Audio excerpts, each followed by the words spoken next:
What does it truly take to conquer the world? Not merely through the force of arms, but through the power of vision and ideas. Today, we journey into the extraordinary life of a man who achieved this seemingly impossible feat before reaching his 33rd year. This is the story of Alexander the Great. Our tale does not begin amidst the clash of swords on a blood-soaked battlefield. Rather, it starts in the quiet chambers of learning, where a young prince with fire in his veins sat at the feet of one of antiquity's most brilliant philosophers, Aristotle himself. This education transcended mere literacy and arithmetic. Under Aristotle's guidance, Alexander developed a deep passion for philosophy, an insatiable curiosity for the natural sciences, and a sophisticated grasp of military strategy. The lessons he absorbed did far more than sharpen his intellect. They transformed him into a visionary leader capable of seeing beyond the immediate horizon toward an entirely new world order. Alexander learned to think with precision and clarity. He studied how to analyze his adversaries, to understand their weaknesses before they revealed them. Perhaps most importantly, he discovered how to inspire unwavering loyalty in those who followed him. This foundation of intellectual discipline and strategic thinking would become his most potent weapon in the conquests that lay ahead. Then came the year 336 BCE, and with it, catastrophe. During what should have been a joyous wedding celebration, King Philip II of Macedon, Alexander's powerful and ambitious father, fell to an assassin's blade. The throne stood vacant. Alexander, merely 20 years old, at a time when most young men have barely begun to find their purpose, was suddenly thrust into absolute power. The kingdom teetered on the edge of chaos. Rival claimants circled like predators sensing weakness. Rebellions began to simmer throughout the realm. This was the moment that would define Alexander's reign. He did not hesitate. He did not pause to mourn. Instead, Alexander moved with a speed and decisive ruthlessness that left his contemporaries stunned. He systematically eliminated his rivals, secured the absolute loyalty of the Macedonian army, and then turned his attention to the rebellious Greek city of Thebes, crushing the revolt with brutal efficiency. The message he sent echoed across the ancient world. This young king was not to be underestimated. Macedon was not weakened by Philip's death. Under Alexander's leadership, it had become more formidable than ever. With his kingdom secured and his authority unquestioned, Alexander turned his gaze eastward toward the colossus that dominated the ancient world, the Persian Empire.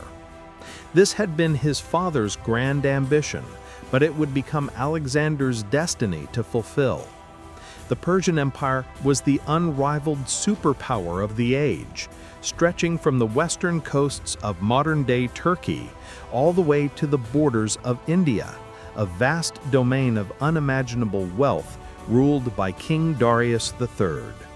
Many observers considered Alexander's planned invasion nothing short of madness. How could his relatively modest Macedonian force possibly challenge such an overwhelming giant? But Alexander was no ordinary king. He was a military genius whose understanding of warfare would reshape history. As his campaign commenced, the entire known world watched with bated breath. The first major confrontation came at Issus. Darius III arrived with a massive host, supremely confident that he would crush this young upstart and send him fleeing back to Macedon. The Persian king could not have been more mistaken. Alexander's tactical brilliance shone like a beacon in the chaos of battle. He identified a critical weakness in the Persian formation, and then, displaying the personal courage that would become legendary, he personally led a decisive cavalry charge directly toward the Persian king himself. Darius, witnessing Alexander's unstoppable charge bearing down upon him, made a choice that would seal his fate. He panicked. He fled the battlefield, abandoning his army to collapse in disarray. The victory was nothing short of stunning. Alexander even captured Darius's own family during the rout. Yet, in a gesture that revealed his character, he treated them not as prisoners or spoils of war, but with utmost respect and honor. Darius, however, was not yet defeated. He retreated to gather an even more massive army for what would be the final confrontation. The place chosen for this climactic battle was Gaugamela, a wide, flat plain deliberately selected by the Persians to maximize the advantage of their superior numbers.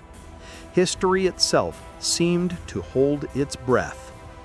Alexander's forces were outnumbered by at least 2-1, possibly more. Any lesser commander would have been paralyzed by fear. But Alexander saw not danger, but opportunity. What unfolded at Gaugamela stands as one of the most brilliant tactical performances in the entire history of warfare. Alexander deployed his famous Macedonian phalanx, that disciplined wall of warriors wielding long spears called sarissas, to anchor the center of his line. But the true genius of his strategy lay in his use of cavalry. He advanced his right wing at an oblique angle, deliberately drawing the Persian cavalry out toward the flank.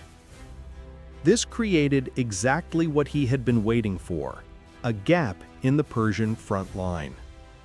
At that precise, critical moment, Alexander led his elite companion cavalry in a tight wedge formation, driving straight through that gap like a spear point. And once again, he aimed directly for Darius himself. For the second time, the Persian king fled for his life. His army, leaderless and thrown into complete disarray, was utterly destroyed. The Battle of Gaugamela was more than a military victory. It marked the death of the Persian Empire itself. Alexander marched into Babylon not as a conqueror, but as a liberator, and was soon crowned the new king of Asia. How did he accomplish this? How did Alexander consistently defeat armies that vastly outnumbered his own forces? The answer lies in a unique combination of revolutionary tactics and extraordinary personal courage. The core of his military machine was the Macedonian phalanx, an almost impenetrable formation of heavily armored infantry. But unlike other commanders of his era, Alexander never relied solely on defensive strength. He ingeniously combined the phalanx's stability with the devastating speed and power of his cavalry, particularly the elite companion cavalry, which he frequently led from the front himself. This became known as the hammer and anvil tactic. The phalanx served as the anvil, holding the enemy firmly in place, while the cavalry acted as the hammer, smashing into the enemy's rear or exposed flanks with crushing force. Alexander was a master of timing, terrain, and psychological warfare. Unlike other commanders who directed battles from a safe distance, he fought at the front, sharing every danger with his soldiers. This earned him their absolute devotion and willingness to follow him anywhere. With Persia conquered and subjugated, one might assume Alexander would finally be satisfied. But he was driven by something the ancient Greeks called pathos, an insatiable yearning for what lies beyond the horizon. He did not merely wish to rule the known world. He wanted to reach its very edge, to see what lay at the end of everything.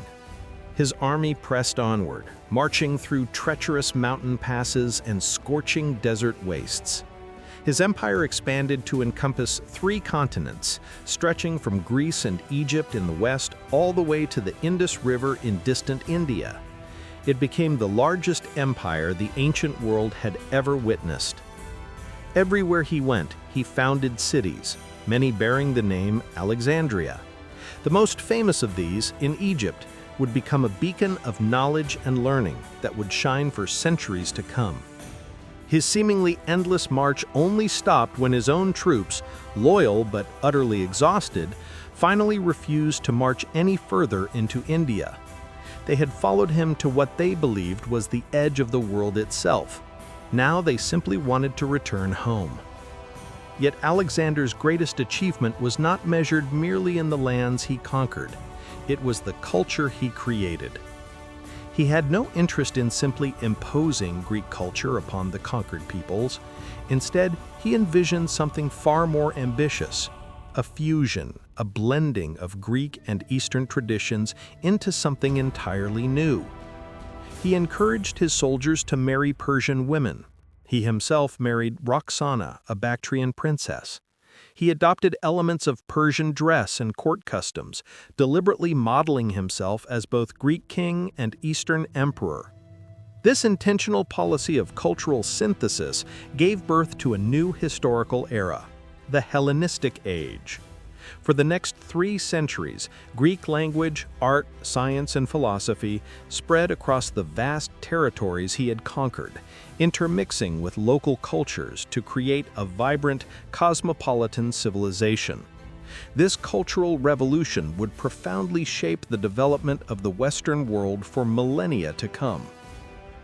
After years of relentless campaigning, marching thousands of miles across continents, Alexander finally returned to Babylon, the new beating heart of his vast empire. But the man who had survived countless battles, who had stared death in the face 100 times and never blinked, was about to meet an enemy he could not defeat. In the year 323 BCE, after suffering from a prolonged and mysterious fever, Alexander the Great died. He was only 32 years old. The cause of his death remains one of history's most enduring mysteries. Was he poisoned by rivals? Did he succumb to malaria or typhoid fever? We may never know with certainty. His sudden death created an immediate power vacuum. He had designated no clear heir, famously declaring that his empire should go to the strongest.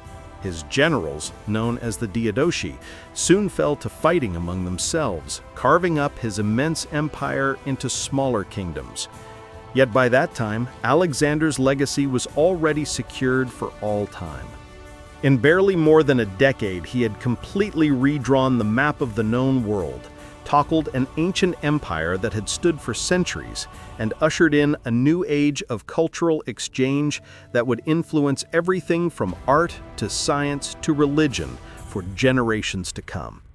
He remains, even today, a figure of endless inspiration and fascination, a testament to what one person's ambition, intellect, and indomitable will can achieve against seemingly impossible odds. What a life! What an extraordinary legacy! From the student sitting at Aristotle's feet to the master of the known world, Alexander's story reminds us that greatness is not simply inherited. It is forged through vision, courage, and an unshakable belief in what is possible. This has been the epic journey through the life of Alexander the Great.